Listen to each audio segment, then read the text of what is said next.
subscribe to Laughtoon TV Hindi on YouTube for more video. लाडली बहू। माँ, मैं शादी करूंगा तो सिर्फ पूर्णा से, नहीं तो करूंगा ही नहीं।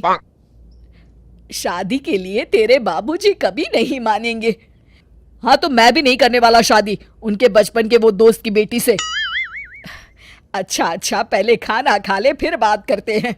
मुझे भूख नहीं है, मैं जा रहा हूं सोने। इतना कहकर श्लोक अपने कमरे में चला जाता है। बहू, जाओ, जाकर अपने लाडले देवर को खाना खिलाओ। जी सासू माँ। आजकल के बच्चे समझते हैं कि हम ही उनके सबसे बड़े दुश्मन हैं। पर सासू माँ, आपने, मैंने, हम सब ने देखा है कि पूर्णा एक अच्छी और सुलझी हुई लड़की है। अरे बहू, वो दूसरी जाति की है। अगर हमने शादी करवा दी तो लोग क्या कहेंगे? कौन से लोग सासू माँ? हमें लोगों से क्या वास्ता? और अगर लोग खुश भी ना हो तो भी चलेगा, पर लोगों को सिर्फ एक दिन खुश करने के चक्कर में हम अपने श्लोक की पूरी जिंदगी तो बर्बाद नहीं कर सकते ना। अरे बर्बाद क्यों?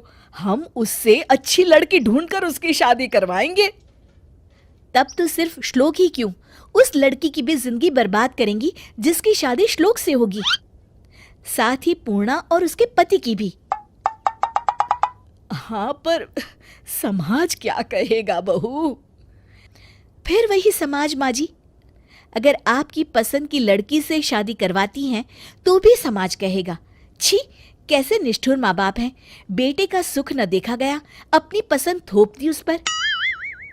अब मीरा जी को समझ में आ रहा था। ठीक है बहू, मैं तुम्हारे बाबूजी से बात करती हूँ, देखती हूँ क्या कहते हैं। सासू माँ, वो हाँ ही कहेंगे। कौन पिता अपने बेटे को खुश देखना नहीं चाहता? और इस तरह आखिर पूर्णा और श्लोक की शादी हो गई। पर पूर्णा की आंखों में मंशा का सम्मान हमेशा खटकता। इसी तरह 5 साल हो गए, दोनों के बच्चे भी हो गए। एक दिन श्लोक ने कहा, भाभी, आपने छोले भटूरे बहुत दिन से नहीं बनाए। ठीक है, कल ही बनाती हूं मैं। रात को पूर्णा ने कहा, सुनिए जी, आपको छोले भटूरे खाने थे तो होटल में खा लेते या जोमेटो से ऑर्डर कर देते। भाभी के सामने गिड़गिड़ाने की क्या जरूरत थी? अरे, इसमें गिड़गिड़ाने वाली कौन सी बात है? तुमने देखा नहीं उन्होंने कितने खुश होकर हाँ कहा। फिर मुझे हमेशा ताने देती रहती है, सबके सामने बेइज्जत करती है कि मुझे कुछ बनाना नहीं आता। देखो, मैं भाभी को बहुत पहले से जानता हूँ, वो ऐसी बिल्कुल भी नहीं है। और अब मुझे सोने दो, कल ऑफिस भी जाना है। लाडला देवर, ये तो नहीं मानने वाले। कल सासू माँ से कहती हूँ। अगले दिन मौका देखकर पूर्णा ने कहा, सासू माँ, आप मेरी और भाभी की रसोई अलग कर दीजिए ना। अरे क्यों, ऐसा क्या हुआ बहू? देखिए ना, मैं पूरा दिन काम में लगी रहती हूँ और पूरा क्रेडिट तो वो ले जाती है। यहाँ तक कि श्लोक को भी यही लगता है कि मैं कुछ नहीं कर पाती। अरे पर छोटी बहू, तुम अपनी शादी से अब तक का सफर याद करो। पूरे परिवार में सबसे ज्यादा सपोर्ट तो तुम्हें मंशा बहू से ही मिला है ना? तुम्हारी शादी श्लोक से मंशा की जिद के कारण ही हुई है। पर सासू माँ, अब मैं अपने ऊपर और एहसान नहीं लाद सकती। ठीक है बहू, तुम्हें जैसा ठीक लगे, पर हम दोनों सुबह का खाना मंशा बहू के यहाँ खाएंगे और रात को तुम्हारे यहाँ। ठीक है सासू माँ। अगले दिन से दोनों बहुएं अलग अलग खाना बनाने लगी। मंशा का काम बहुत अच्छा था, वो रोज नए नए व्यंजन बनाती। उसने बर्तन धोने और झाड़ू पोछा के लिए बाई लगा ली थी। वो घर और बच्चों को भी साफ सुथरा रखती। दूसरी तरफ पूर्णा का हर काम अधूरा सा रहता।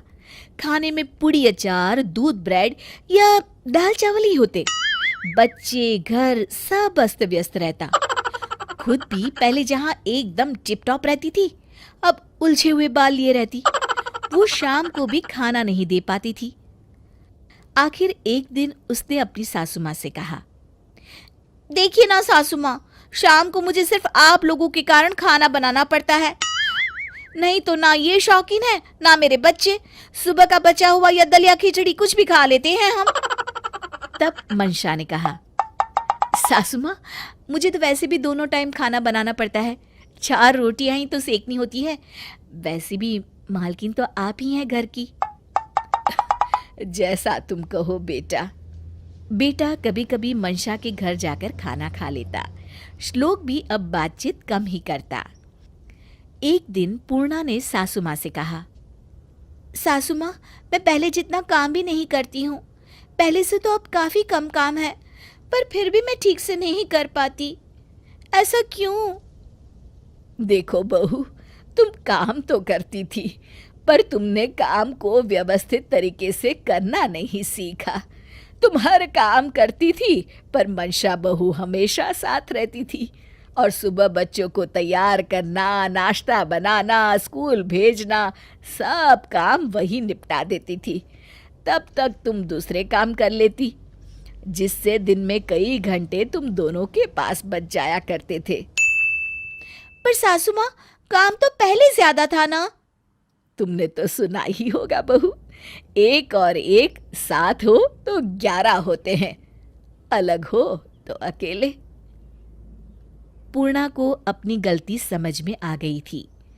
बुझे हुए चेहरे के साथ उसने पूछा, सासू माँ, अब कुछ नहीं हो सकता क्या? तभी मंशा ने आकर कहा, किसने कहा कुछ नहीं हो सकता? मंशा तो पूर्णा के बिना अधूरी ही थी। मुझे माफ कर दो भाभी, मैंने आपको हमेशा गलत समझा। अरे पगली, गलती करने का हक छोटों का ही तो होता है। हाँ, और सुबह का भूला शाम को घर आ जाए तो उसे भूला नहीं कहते। शिक्षा, किसी के प्रेम और सहयोग की उपेक्षा नहीं करनी चाहिए, नहीं तो हमें ही शर्मिंदा होना पड़ता है। Subscribe to Laugh Tune TV Hindi on YouTube for more video.